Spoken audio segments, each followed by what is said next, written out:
Welcome to the Heartbeat for Hire podcast. I'm your host, Lindsay Dowd. My goal is to help train leaders and sales organizations how to manage and deliver results with empathy, compassion, and kindness. Let's get started. Attention, visionary leaders. Are you ready to elevate your leadership style and create an exceptional workplace that stands out from the crowd? I'm here to introduce you to a game-changing resource that will transform the way you lead and shape your company culture. It's time to embrace the power of top-down culture. This practical guide empowers your leadership for lasting success, helping you create a workplace where everyone thrives. Get top-down culture today, and let's reshape the future of leadership together. Greetings and welcome to this episode of Heartbeat for Hire. I am so excited to bring our guest to you today. Celeste Mergens is a global thought leader helping people be the change they want to be in the world.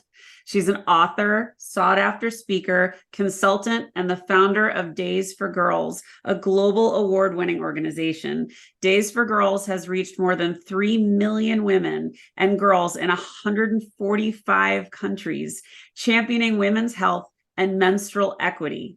She has been featured in Oprah's O Magazine and Forbes and has been named Conscious Company Global Impact Entrepreneur, Top 10 Women, and Women's Economic Forum's Women of the Decade, to name a few.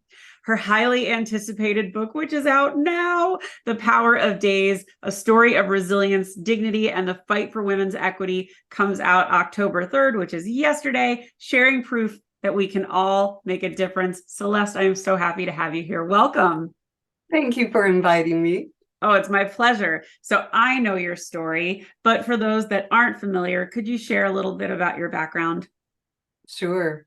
I had what I call the gift now of being raised in poverty. So learning to be resourceful and importantly, learning to recognize not to other each other, to instead look for the strengths within each other and to truly understand we're not our circumstances. And that led to many beautiful experiences. And one of them was the gift of being able to say yes to going to Kenya. And that resulted in a surprising question that came to mind in the middle of the night that led to learning about the issue of global menstrual inequity. It's been an amazing aha and a real gift to be part of this global movement.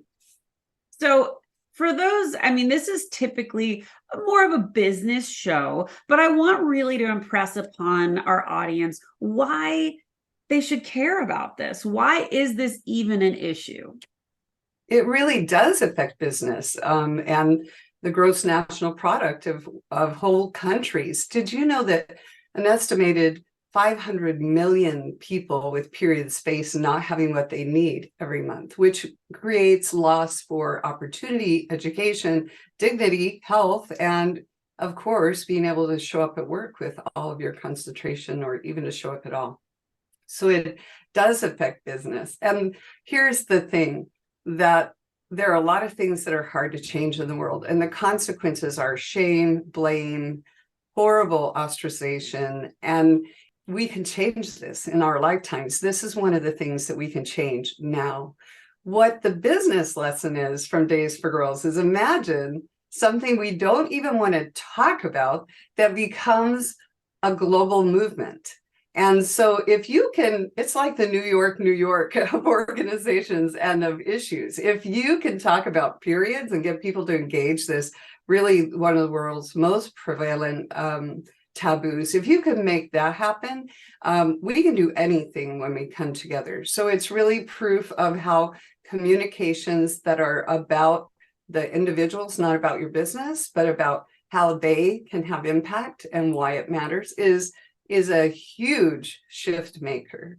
And it turns out that having what you need does give you opportunity back, gives you strength, and helps people engage in their communities in a way that not only benefits them, but their entire family and community. So who would have guessed something we don't even want to talk about is such a big change maker? It really is. And I think, your point of normalizing this and making it an easier to talk about thing, not a taboo, really does change the access for people, and it makes people understand that it's a much more prevalent, much more profound issue, and their entire population is affected, whether you are a mother, a daughter, a sister, an aunt, a friend. I mean, more than 50% of the world deals with this problem. So it really ought to be something we could talk about.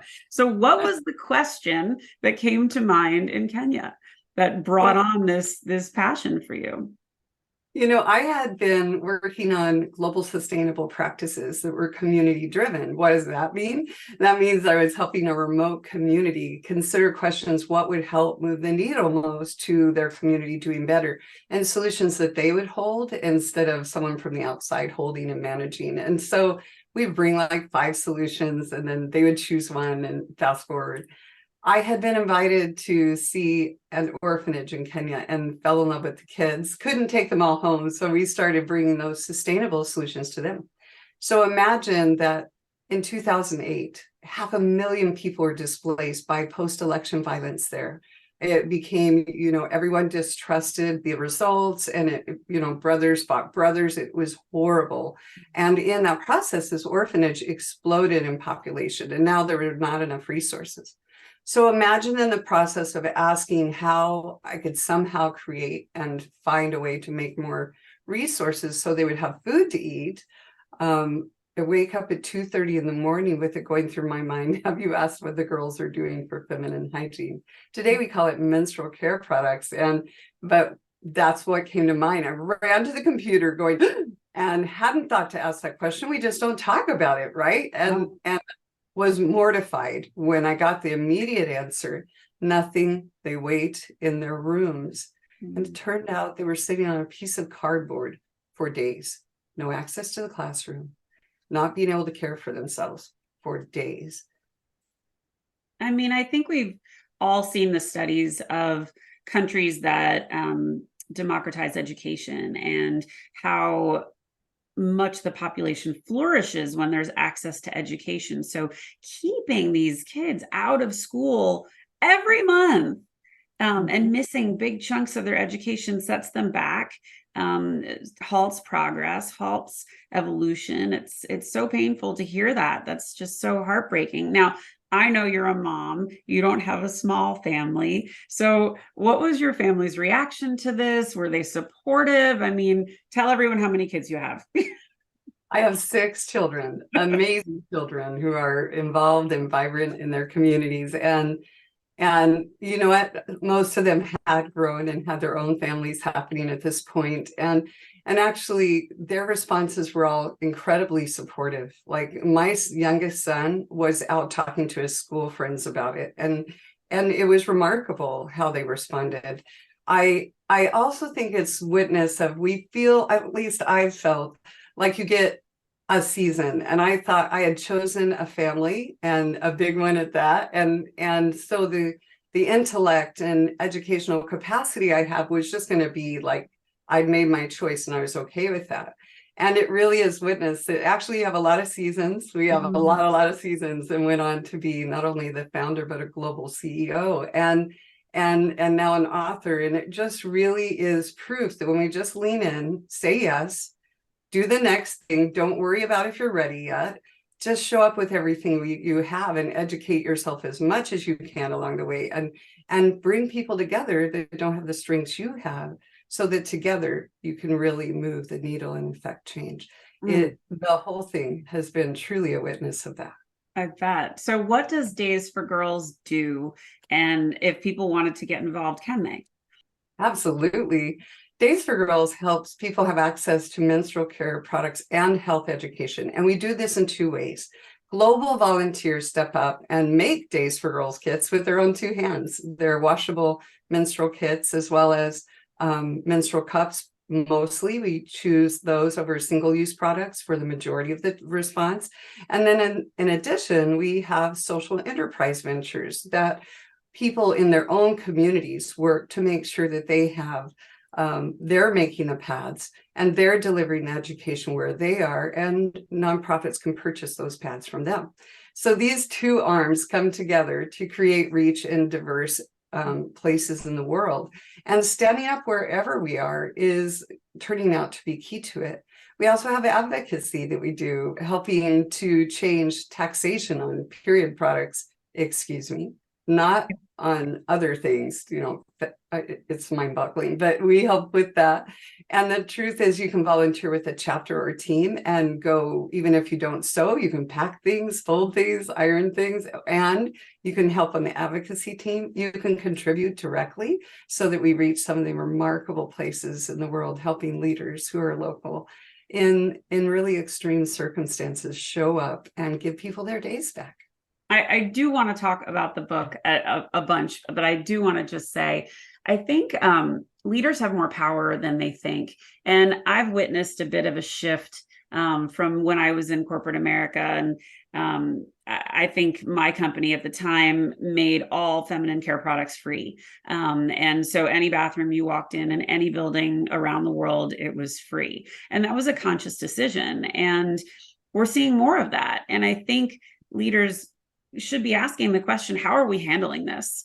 I think it's a simple change that can be done, and it does make a pretty profound impact. Is there anything else they should be thinking about? Yes, I think talking about now, just stay with me a moment here. Yeah. If we're afraid to talk about periods, and you clearly aren't, so kudos to you taking it on. I have teenagers. If we're afraid to talk about it, if we do that little, then we're really perpetuating the shame and stigma. I mean, we don't want to talk about it here either. And what do homeless women do? What does someone choosing between fuel in their tank to go to a job interview or pads do? So the truth is that we're afraid. So honestly, just talking about it, making policy about it, making it a no-brainer anymore, making it so that someone can carry a product into the bathroom and it's like, whoop, so what? If we can shed the stigma of something that honestly connects us all, without periods, there would be no people. Mm-hmm. If we can do that, then we can make stigma and shame a thing of the past about something that's basic and biological. We can just go to the next thing. I feel like it truly is like the suffragette movement. We didn't get to do that. And today it's like, well, of course everyone would vote. But we can do this one. This is something we can change in our lifetime. And leaders do have a big voice in how that shift happens. Well, I'm glad we're using this platform to talk about it. So let's shift and talk a little bit about your book.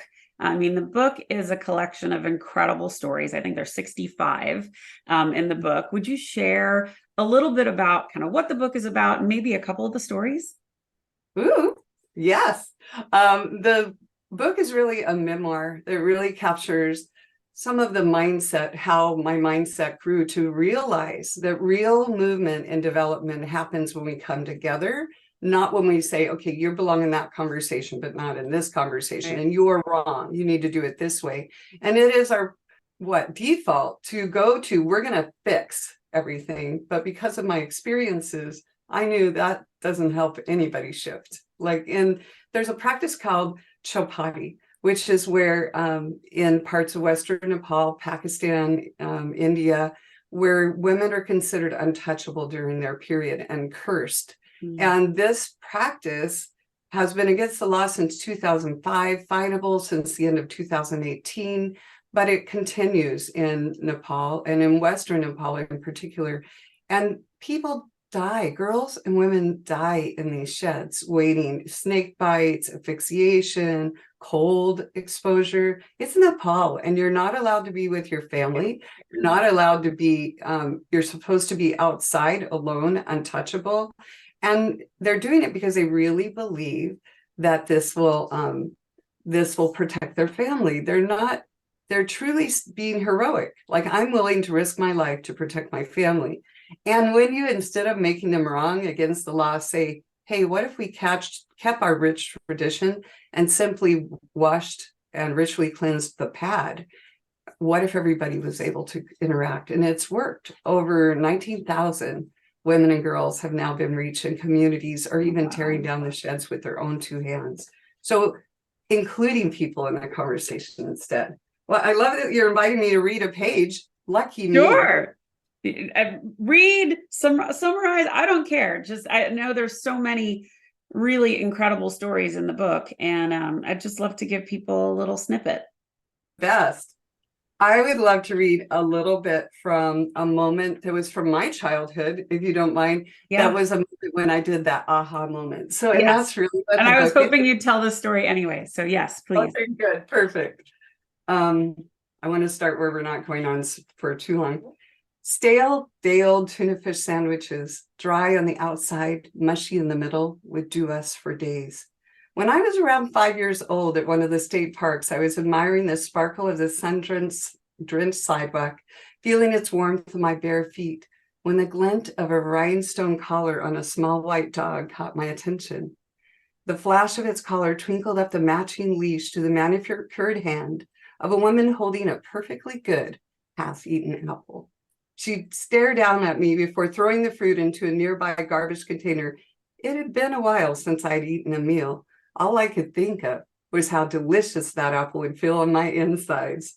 I was working on a plan to rescue it from the dumpster and still find a way to climb back out when I felt the woman looking me up and down.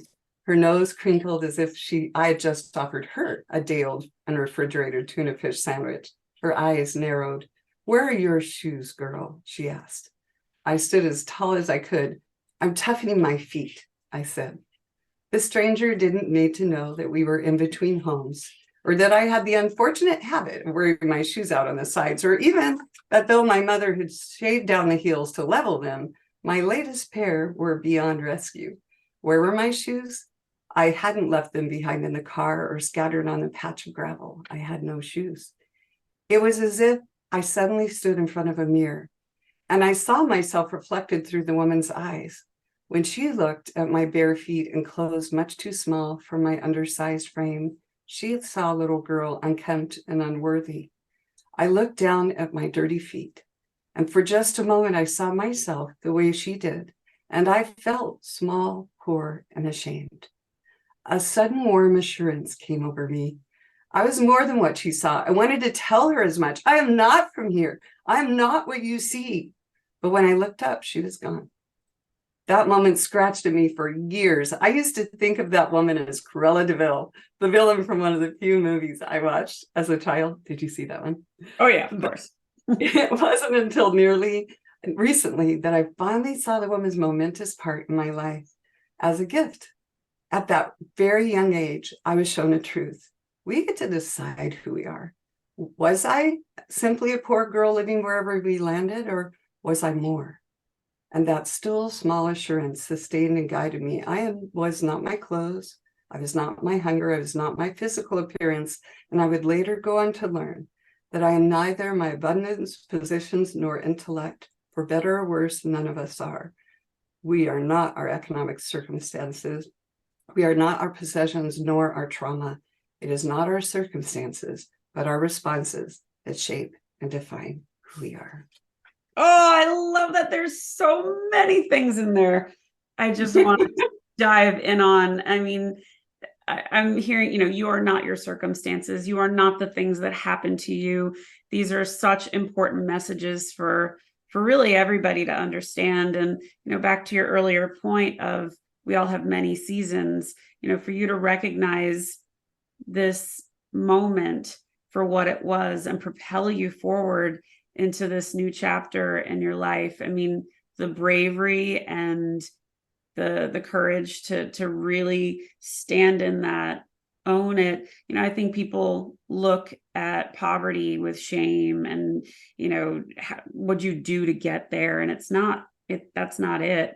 But it never defined you. And, the lessons your children must have received from that wisdom has got to be pretty profound. Oh, thank you. I kind of marvel that we don't even recognize the gifts and things that we go through as what they are when they happen, right? And how much it matters what our mindset is. And importantly, that we can go back and reframe it. We can go back and go to those moments, usually traumatic moments, how they have that almost stickiness to them. They almost have, ultra chrome colored essence to them. And you can remember who is there and what. And if you go back to those moments, I actually call it mind the gap. If you go back to those moments and you with the wisdom of right now, look at them and say, what can I be curious about this? And what could I be grateful for? Yeah. I always marvel, one, how much energy you get back, and two, how much wisdom you find in the It's so process. true. I mean, one of the most terrible things that happened to me in my career was getting fired. And, the shame that I felt when that happened, it took me a month to even be able to talk about it. And now it's my power. Now it's the fuel that propelled me in this new direction. And I wouldn't be doing this podcast if it weren't for that. So, it's those moments that shape you and really help you define who you want to be. So you have a really interesting take on gratitude. Will you share that? I think it's a superpower. And I know everybody's talking about it now, which, yay. I actually have in front of me Scrabble, another passion of mine thing of gratitude. Yeah. And my license plate is GRATA2D. And the reason is because I think it's one of the keys to happiness. I also think it's one of the keys to healing. You know those moments when you're going to go get something and then you go, wait, what was I going to go get?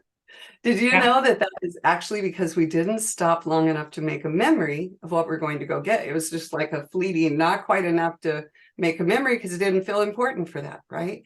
So it takes just a tiny heartbeat, according to psychologists and memory experts, to just make a memory.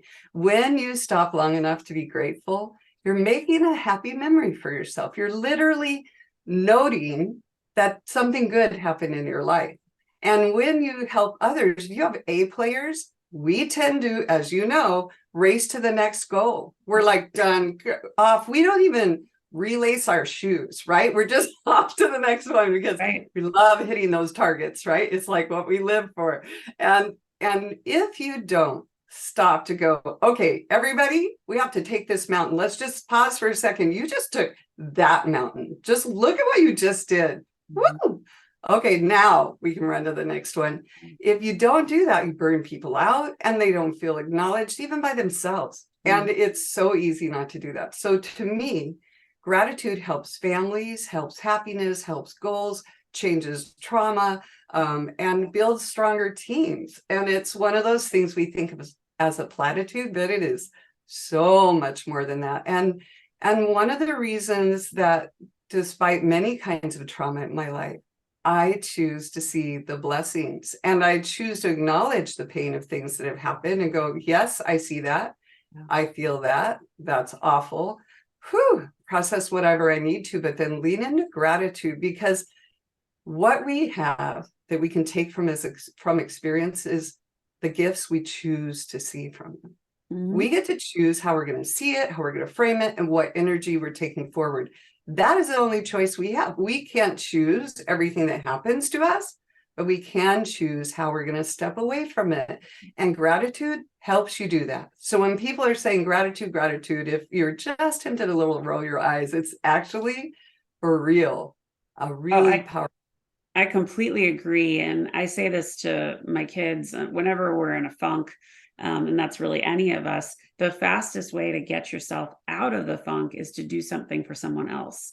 And the second you can show them kindness or do something unexpected, it changes your mood just as much as it changes theirs. And it's just a really profound way to A, do good in the world, but B, help yourself, even though you're helping someone else.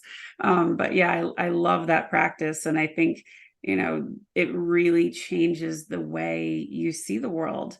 And I always say you choose how you react to things. No one can make you feel something. Your feelings can get hurt, but you choose how you respond. And you looking at that moment of that woman looking down her nose at you and being grateful for that moment is so powerful and so defining in who you were going to be. So I just applaud you for that. It's amazing. Yeah, right. I'm really grateful. I really truly am. So can you share a little bit about your view on transformation and miracles? Yeah, I believe we should just expect them. Like expect them because they're real. So they're going to happen. It might as well be in your life. We should expect them and look for the ways to show up for them. And I believe that involves showing up, asking. Asking is a big deal. Like, ask for the big audacious thing you want. When I first said, I think we should reach every girl everywhere, period. It was like, come on, that's not measurable nor achievable. But it really is, with correct solutions that work for them, knowledge, education, everybody talking about it, repeat, right? Yeah. And today there are whole governments and agencies and individuals. And so I believe miracles can happen. Expect them, look for them, be grateful for them, because what we appreciate appreciates. More starts happening because you're watching for it, you're looking for it, you're expecting it, and you're willing to ask things you might not ask otherwise, because you know amazing things can happen. And you know how when someone asks you something and you can feel there's a little, again, stickiness behind it, and you're like, what's going on here? You feel a little suspect about it. And someone else comes up and they're like, there is this amazing thing going on. Did you know that girls are sitting on pieces of cardboard? And they never would have thought they'd talk about periods. And all of a sudden they're supporting it as a corporation, because there isn't that little edge of, are you going to be okay with this? And so I think part of miracles is not telling what miracle you expect, but setting the goal you want and then letting the miracles happen because you keep showing up. And I think not getting in your own way, because you're not quantifying what could happen. And by that, I mean, let's say you come to someone and you tell them this amazing idea that I really, really can see happening in the world. If you come, are you going to hate it? Are you going to think I'm bad? Are you going to judge me? Are you going to reject me? Room for doubt. Yeah. Exactly. But if you instead go, are you one of the champions that are going to shift this in the world? And if they go, thank you for telling me, but you don't take it in, you instead go, I love that you will lean in for what matters to you, because all the issues matter in this world. So thank you for helping me know, I mean, in your mind, who it is that I'm moving on to the next. It's not, oh, you rejected me, but next. And thank you for how you're showing up, because I see in you that you are willing to listen. So you are someone that shows up, and can't wait to hear where it is you stand, because I'm now in support of that. Next. So it's part of the miracle is to be open and ask and go, what else could we do? What else could we do with hope, instead of, I think one of the dangers right now that is so looming in my mind is a propensity to other each other, to say, I hate this about in the world. Do you hate it too? And also this I hate. And are you one of the, okay, no, you can't, you're over there. Okay, bye. And to separate each other. Putting everyone in boxes. Yeah. What? That's so dangerous, because we don't have to love the same things. We don't have to think the same things. And when we look for what we have in common and lean in there and be interested in each other and have real esteem for one another, without like, are you in my column or not? That's right. We can create diverse kind of solutions, the real diversity that is different strengths coming together and people making a difference from their own strengths. That has nothing to do with what we don't love and what we hate, but what we would love to see more in the world. Does that make sense? Totally makes sense. Yeah. And I think now more than ever, that is such a needed mindset. It's so easy to polarize. It's so easy to say, you're not like me. You don't see the world my way. You're not politically in my familiar place. Like, I think identifying the commonalities and identifying the things that make us alike is like gratitude. It's looking for the good. It's finding the ways you can relate. And I think everyone needs to find more of that. It's not an us versus them world. And we have to stop thinking like that. Yeah. So you inspire me so much. What inspires you? Oh, so many things. I would say I love watching people lean into their passion. That always gets me. I tell people, what can I do to help? And I think they're like, yeah, she's just saying that. But genuinely, I love helping people get their passions. I actually am a woman of faith. So I really, truly believe. Can I tell you one of the things that happened with the book? Yeah. So I've been feeling like what else can I do? Because this book is transformative. It just has such powerful stories, and I know it will change a lot of lives and help us reach another million women and girls. And so I've been like, what else can I do? I have to show up in a little bit edgy and anxious, which isn't my usual place, but because it matters so much. And then I had this aha that actually I could do all the things and it wouldn't get it where it needs to be, but this book can get to where it needs to be. And that I just need to let go. I had this vision of this giant dandelion wisp with, glowing white and big enough that it filled my whole palm with the stem. And just that I just hold it. I've done the work, now I hold it. And in my vernacular, God is the wind or the Lord or the universe or source or whatever it is you choose. And that we don't have to be the movement makers. We just stand up where we are and be uniquely us. Mm-hmm. And it can get where it needs to be. It's about knowing that we can hold things from and come together, trusting that it will get to where it needs to go. And it inspires me to know that that's true. And it inspires me to have seen over and over again that sometimes when we let go, that's the biggest moment of shift that happens. And that inspires me. I love that. And what would you like your legacy to be? I mean, you are well deep in it, but what would you like it to be?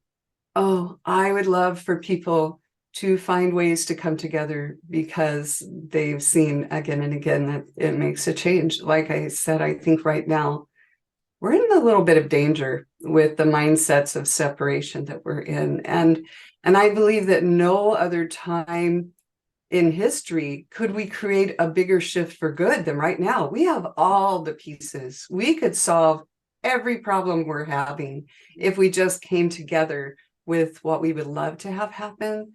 So I would love to have people leaning in for what they would love to see instead of for the divisions. That is my next. And that is what I would love to have happen as a result of some of the conversations I get to be part of.